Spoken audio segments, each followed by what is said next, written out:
Hi, I'm Siva. Welcome to Fonehouse.co.uk. Today we have our hands on the iPhone 6s, released this weekend.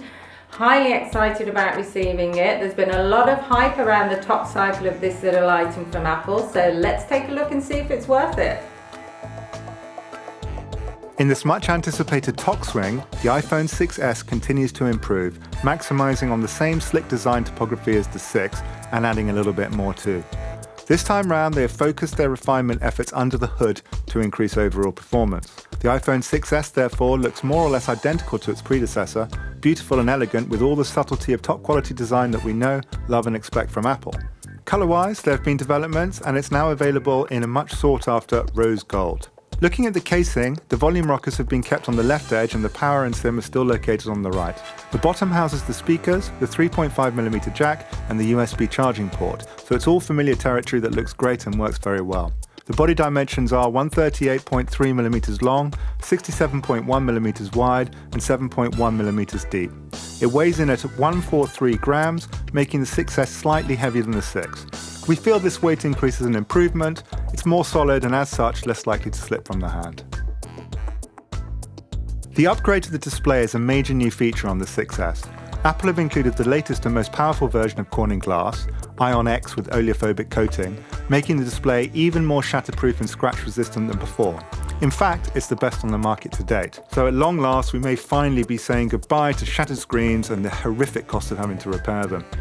This does feel slick, beveled and robust.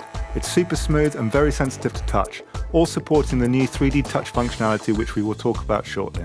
The display technology is LED backlit IPS LCD with 16 million colours. It's 4.7 inches in length with a 750 x 1334 pixels. That's a density of 326 ppi. When playing videos, film and games, the screen looks fantastic with the colour representation being rich, vivid and crisp. The key features of the 6S are the new glass, improved fingerprint scanner, an updated version of Siri on iOS 9, which actually works quite well now and is very good for typing text and looking up things online, camera upgrades, which we'll come to later, under the bonnet performance enhancement, and most importantly, the 3D touch functionality. This new multi-touch 3D feature has added another dimension to the way we can navigate. Until now, we have tapped, pinched and slid our fingers amongst the rabbit holes and menus in order to serve content.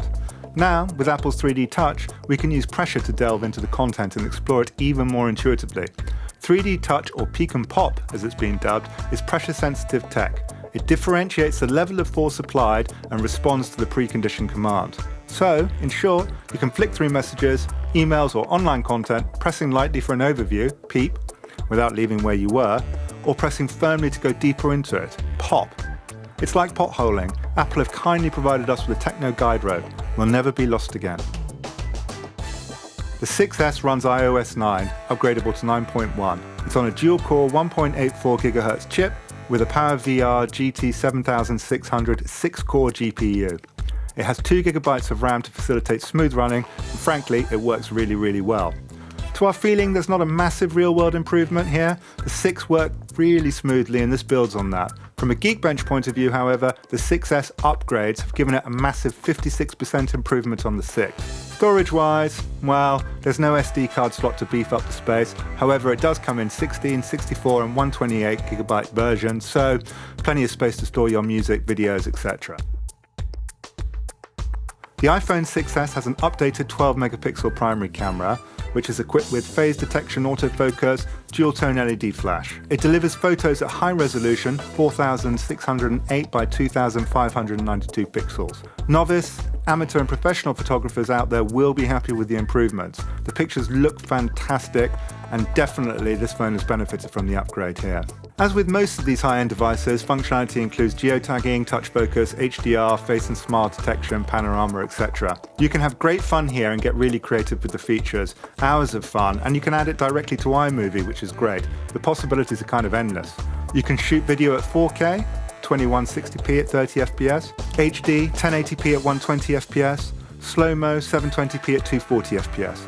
You can upload to any platform with pride. The secondary or selfie camera is 5 megapixels. It features face detection, HDR, panorama, etc. It captures 1080p video at 30 FPS and 720p at 240 FPS as well. So there's plenty going on here. It's good stuff. Battery life is a thorny issue, and it's certainly a market-wide problem. The iPhone is no exception here, and in fact, well, it's what everyone moans about. What we demand from our devices these days is total obedience and plenty of stamina. We all know there's nothing more annoying than having to wait whilst your phone charges. The 6S battery has improved on the 6, and it packs a LiPo 1715 milliamp battery, and its published stats say it'll deliver a standby of up to 240 hours, a talk time of up to 14 hours, and music play of up to 50 hours. After putting it through its paces, we'd say you probably get a day out of it, maybe 2 at a stretch if you don't hammer it by watching loads of HD video, lots of filming, lots of internet surfing, etc.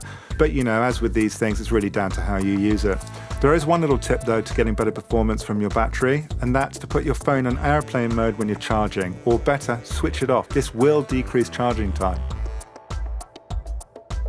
Well, we've spent the last few days hanging out with the iPhone 6S, and what do we think? Well, we absolutely love it. Apple have really fine-tuned this release.